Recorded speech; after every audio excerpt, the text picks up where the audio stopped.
Good morning.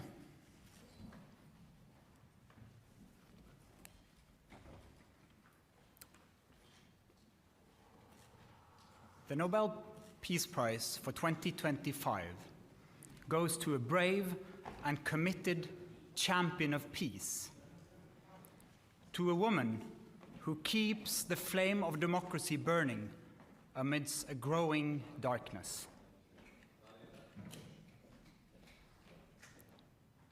The Norwegian Nobel Committee has decided to award the Nobel Peace Prize for 2025 to MARÍA CORINA MACHADO. She is receiving the Nobel Peace Prize for her tireless work promoting democratic rights for the people of Venezuela and for her struggle to achieve a just and peaceful transition from dictatorship to democracy. As the leader of the democratic forces in Venezuela, MARÍA CORINA MACHADO is one of the most extraordinary examples of civilian courage in Latin America in recent times.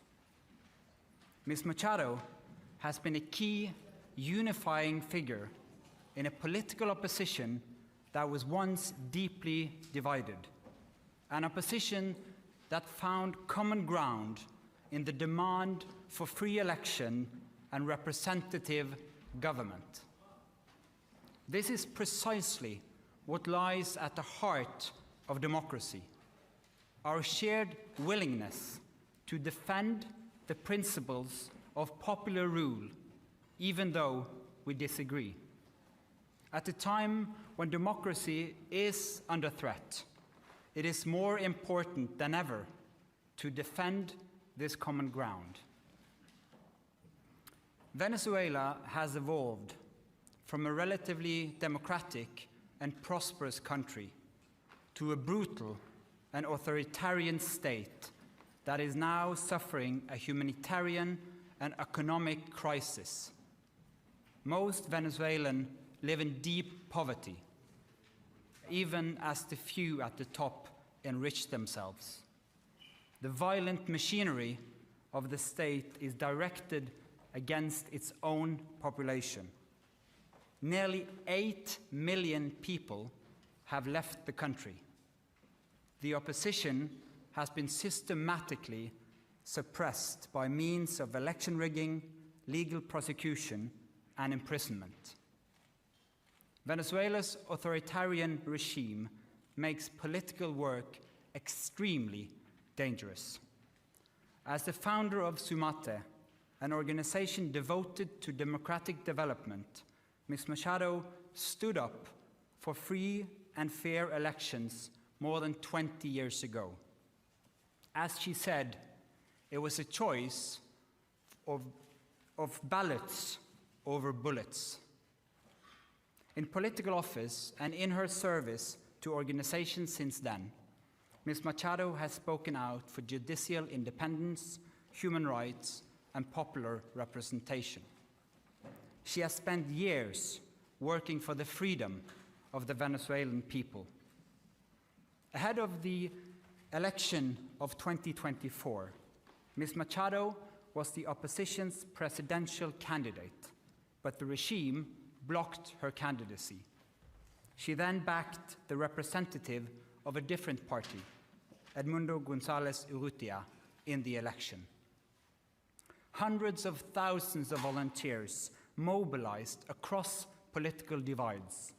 They were trained as election observers to ensure a transparent and fair election. Despite the risk of harassment, arrest, and torture, citizens across the country held watch over the polling stations. They made sure the final tallies were documented before the regime could destroy ballots and lie about the outcome.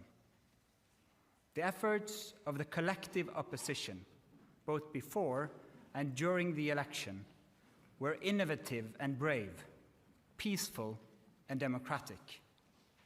The opposition received international support when its leaders publicized the vote counts that had been collected from the country's election districts, showing that the opposition had won by a clear margin.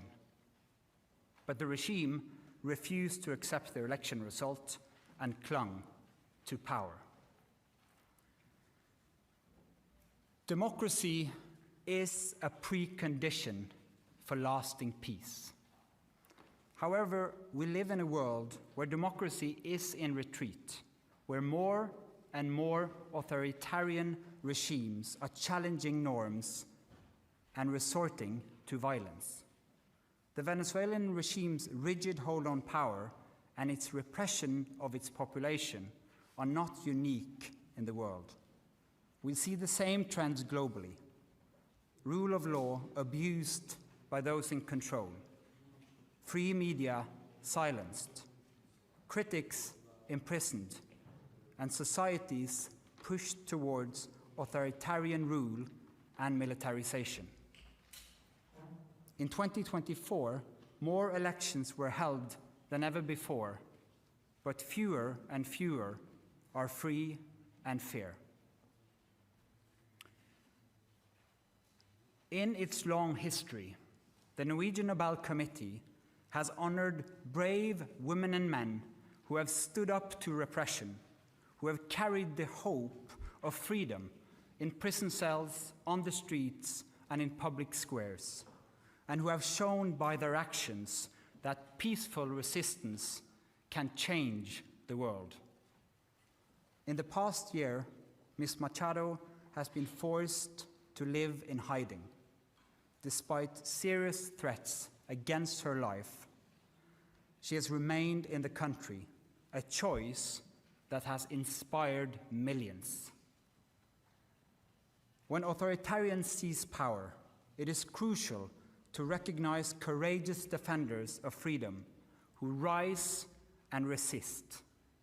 Democracy depends on people who refuse to stay silent, who dare to step forward despite grave risk, and who remind us that freedom must never be taken for granted, but must always be defended, with words, with courage, and with determination.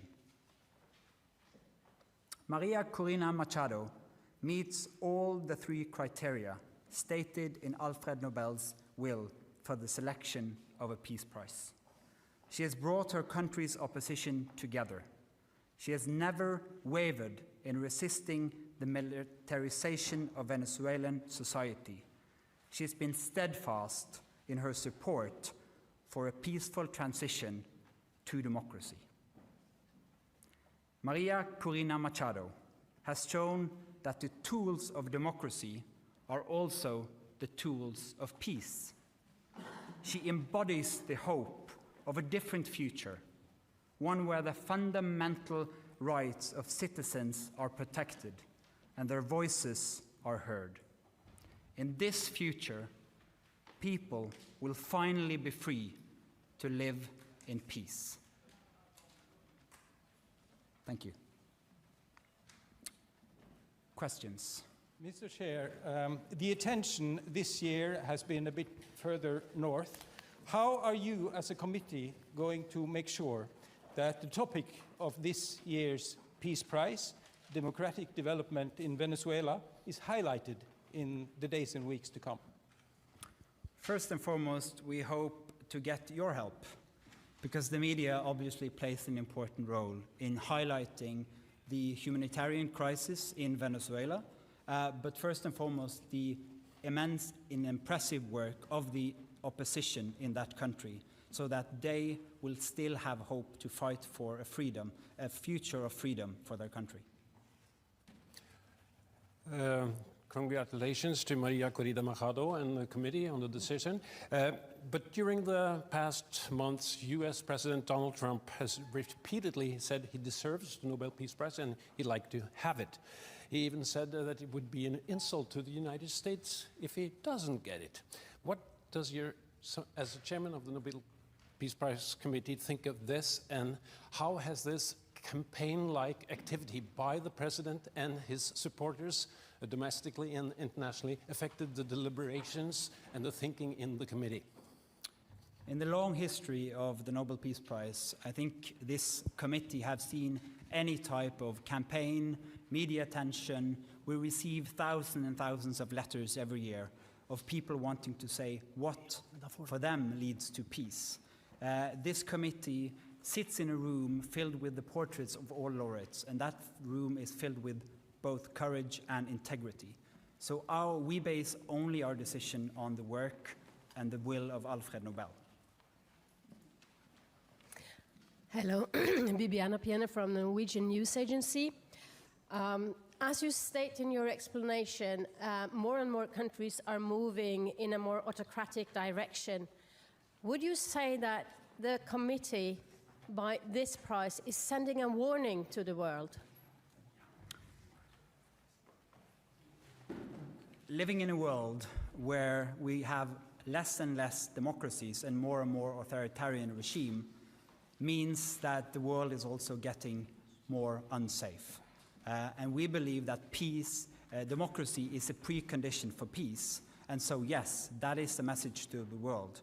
We need to support the democratic forces also on behalf of peace. Thank you. Mieszko Czarnecki, the Polish press agency PAP. This is the next Nobel Peace Prize in recent years when woman has been awarded. Do you feel that women all over the world and in certain countries play a significant or a certain role protecting democracy, taking into consideration the Iranian activist from 2023 and the Venezuelan democracy protector that has been just announced as a laureate? Thank you. Thank you. As quoted in the announcement texts, in the long history of the prize, brave women and men from around the world have stood up against repression again and again. That is a key element of the Peace Prize, and we've seen it once again, that MARÍA Machado has been a unifying leader of the opposition in Venezuela, and what they did in the election of 2024 was incredible, and it gives hope to an entire country. Mr. Chairman, Christopher Ronenberg from Aftenposten. We've seen in previous years that awarding the Peace Prize to dissidents can put their lives at more risk than it already is. You mentioned yourself that she has been in hiding for quite some time. What considerations have you made when it comes to her safety and security now that she has become more exposed because of this Peace Prize? You're now touching upon some of the absolutely most difficult dilemmas in the work of the committee. This is the discussion we have every year for all candidates, particularly when the person who receives the prize is in fact in hiding because of serious threats to her life. She is very active in Venezuela, has been and will be. And so we are also taking the consideration that this prize will support her cause and not limit it. Thank you. Do you expect to see her in December in Oslo? Again, a question of security. It's too early to say. We always hope to have the laureate with us in Oslo, but this is a serious security situation which needs to be handled first. Thank you. Then I'll say thank you so much for your questions. Thank you for coming, and we'll have individual interviews.